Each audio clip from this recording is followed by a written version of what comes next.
Hi welcome back to L square TCG. ఈరోజు ఒక మంచి recipe French pastry biscuits recipe. It's a snack recipe మాట.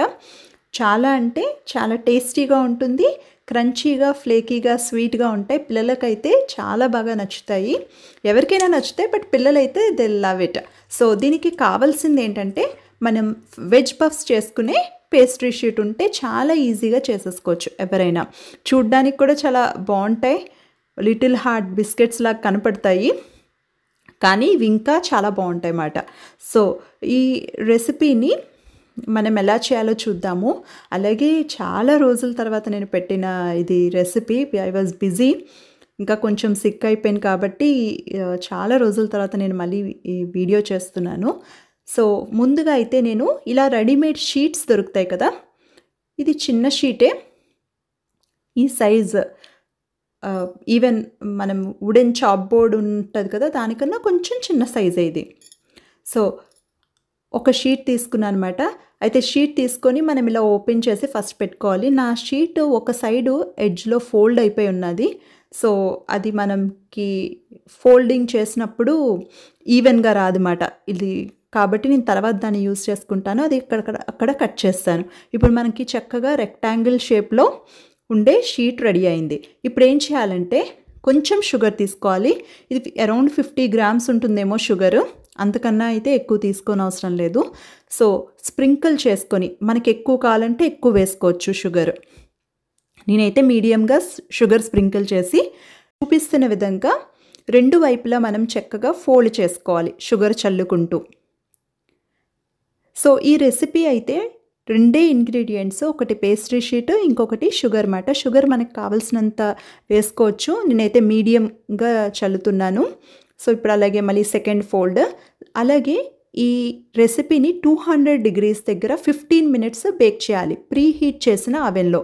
Pre heat కూడా మనము 200 డిగ్రీస్ దగ్గర ప్రీ హీట్ చేసుకోవచ్చు. కొన్ని అవెన్స్ ఓల్డ్ ఉంటాయి, వాటికైతే టైం సెట్ చేయాల్సి వస్తే ప్రీ హీట్ ఆప్షన్ లేకపోతే 200 డిగ్రీస్ 10 మినిట్స్ ప్రీ హీట్ చేసి ఉంచాలి. అవే ఇప్పుడు లేటెస్ట్ అయితే ప్రీ హీట్ ఆప్షన్లో పెట్టేస్తే సరిపోతుంది టెంపరేచర్ సెట్ చేసి. అయితే మినిమం అయితే 10 మినిట్స్ ప్రీ హీట్ చేసిన అవెన్లోని 200 డిగ్రీస్ దగ్గర 15 మినిట్స్ బేక్ చేస్తే సరిపోతుంది అన్నమాట. సో బేకింగ్లో ఎప్పుడు ఏంటంటే ఐడియల్గా ఇంత టైం పట్టచ్చు 15 మినిట్స్, కానీ మన అవెన్స్ మీద కూడా డిపెండ్ అయి ఉంటుంది. కొన్ని అవెన్ ఎక్కువ పవర్ ఉంటుంది, కొంచెం తక్కువ ఉండొచ్చు. సో అలాగే ఓల్డ్ అవెన్ కాన్ఫిగరేషన్స్ వేరుగా ఉంటాయి.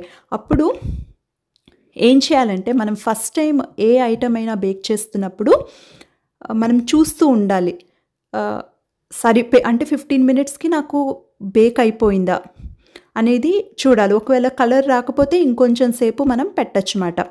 సో ఫస్ట్ టైం మనం మానిటర్ చేస్తే మనకి సెకండ్ టైము ఈజీ అయిపోతుంది అన్నమాట. ఇంకా ఆ టైమింగ్స్ మనం ఫాలో అయిపోవచ్చు. సో ఇప్పుడు నేను ఒక పీస్ కట్ చేసి, ఇప్పుడు దాన్ని షుగర్ కోట్ చేసి పార్చ్మెంట్ పేపర్ లైన్ చేసిన ట్రేలో పెట్టేసుకున్నాను అనమాట. అలాగే మొత్తం అన్ని పీసెస్ కట్ చేసుకొని సేమ్ ప్లేస్లో ట్రేలో పెట్టుకోవాలి. అలాగే నా అవెన్ ప్రీ హీట్ అవుతుంది 200 డిగ్రీస్ దగ్గర 10 మినిట్స్. ఆ తర్వాత 15 మినిట్స్ బేక్ చేసుకోవాలి. సో నేను ముందు బ్రెడ్స్ బేక్ చేశాను కదా, ఆ ఇంట్లో ఉన్నప్పుడు, అది మేము ముందు ఉన్న ఇంట్లో అవెన్ చాలా పర్ఫెక్ట్గా పనిచేసేది. ఇదైతే ఈ ఇంట్లో మేము కొత్త ఇంటికి మారిపోయాము. ఇక్కడ అవెన్ చాలా ఓల్డ్ అవెన్ మాట. అది మోడల్ నెంబర్ కూడా నాకు తెలియదు, అంత ఎఫిషియెంట్గా పనిచేయటం లేదు. కాబట్టి నేను కూడా ఈ అవెన్లో అయితే ఫస్ట్ టైము చక్కగా నోట్ చేసుకొని టెంపరేచర్ సరిపోకపోతే ఎక్కువ టైము బేక్ చేస్తున్నాను అనమాట. సో మొత్తానికి అన్ని పీసెస్ రెడీ అయిపోయాయి. ఇప్పుడు 15 మినిట్స్ బేక్ చేసుకోవాలి. 15 మినిట్స్ తర్వాత నాకు కిందన కలర్ చేంజ్ అయినట్టుగా కనపడుతుంది, కాబట్టి నేను అవెన్ని ఆపేసాను. అదే మీకు రెండు వైపులా పర్ఫెక్ట్గా కలర్ వచ్చేస్తే మీరు అవెన్ నుంచి బయటికి తీసేసి చల్లారిన తర్వాత ఇంకా సర్వ్ చేసుకోవడమే. సో నాకు రెండో వైపు రాలేదు కాబట్టి నేను ఏం చేస్తున్నానంటే, అవెన్లోనే ఉంచి చక్కగా రెండో వైపుకి తిప్పి మళ్ళీ అవెన్ డోర్ క్లోజ్ చేసేస్తాను. సో దట్ ఆ వేడికి మనకి చక్కగా అయిపోతుంది, అలాగే క్రంచీగా కూడా అవుతుంది అన్నమాట. సో 25 మినిట్స్ అరౌండ్ అయింది. నేను బయటికి తీసేసి చల్లారి పెట్టిన తర్వాత టెస్ట్ చేస్తే చక్కగా క్రంచీగా వచ్చింది అన్నమాట. సో ఈ బిస్కెట్స్ని మనం 1 మంత్ వరకు దాచుకోవచ్చు. ఈ రెసిపీ కానీ నచ్చితే లైక్ చేయండి. Thank you.